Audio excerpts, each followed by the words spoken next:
Pathian thuhiang him ilongai hangu Exodus bunthum sam som pathuma chama som banga in Mosian Pathian dena Israel thatu dena swan zukalin and dena in thatu de Pathian in dena ya mirondir ani zutila tin ani swan kadena Tungeni abinsu lodi ang sila ang dena swan ang dinge soyan adia tin Pathianin Mosian dena o makani nangin Israel thatu dena swan o matswan in dena hiyan mirondir ani ititur ani adia tin Pathian vegin Mosian dena swan Naging Israel thatu dena swan Lelpa in thatu de Pathian Abraham Pathian Isaac Pathian le Jacob Pathian swan in dena hiyan mirantir ani Hei hibung kwa arabing sung ani Din hei swan sung thiramisya ting su ani Yang se Pathian le thuma sung se Unaw ti kan Pathian induna inge ani vele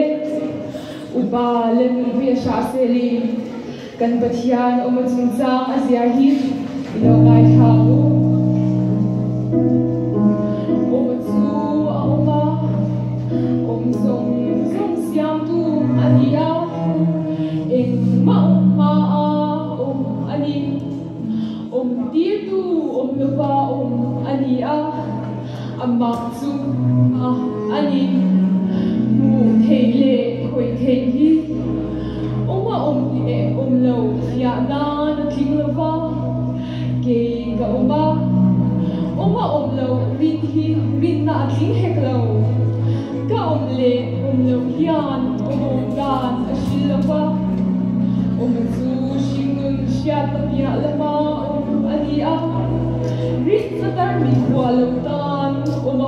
zia syadwan anilaw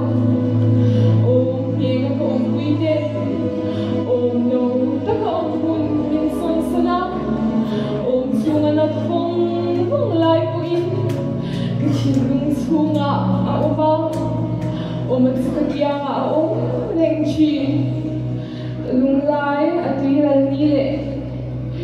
mitui yan shukul alo niya ko Kung ay lo mitui mishu kusaka ani ta swan tui ta thar in tiluk ko har da ko har palba umazara ka khalyam so china ha maila ka ha so chi umakyama swan umahi ka ko isu sel swan to lo ko bin liam ka tuaraga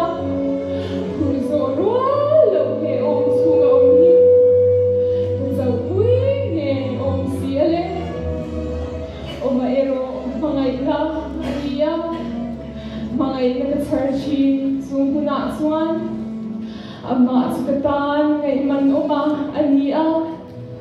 kungay kangay kuna ngay man si chi matsu ma ni se ma niya kong sabing vanram akal sana azara vanel zara hita van katimlok chi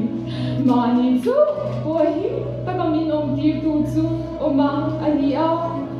lo chuan ko thelo lo chuan ngaila kashelawa matsu balutna ani natsu kianga matsu thinlung liam tu ani awangi thinlung liam kianga china lungai na tinre tuar tu ani awangi lungai na in atwang vel te kianga chi kalsan tu ani awangi kalsan na zia asya kalsan na umte asumwan china bi ani lo taka te po pui zela taka an hun ngakin a pui chin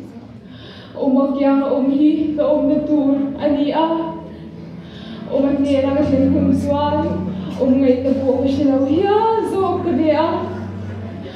kyang a chuan khaliam te an zo chita liam bui tuar me te pon dam na an chang chi avang zo kani a kyang hi ka na tur ani lo chuan ka hiang zia anei lo ne ka thlen hun chuan ngai te po ka shilo hia zo ka de a ngai na ka shat lo ni ka dan te kim a chiang to anga dan ero ka thiam to ang zong an ral huna zia along pia zual anga ka ta ani zia a chiang zualang lo ta la ding nge ka ka kyang rengang se kal san tla ka lo hi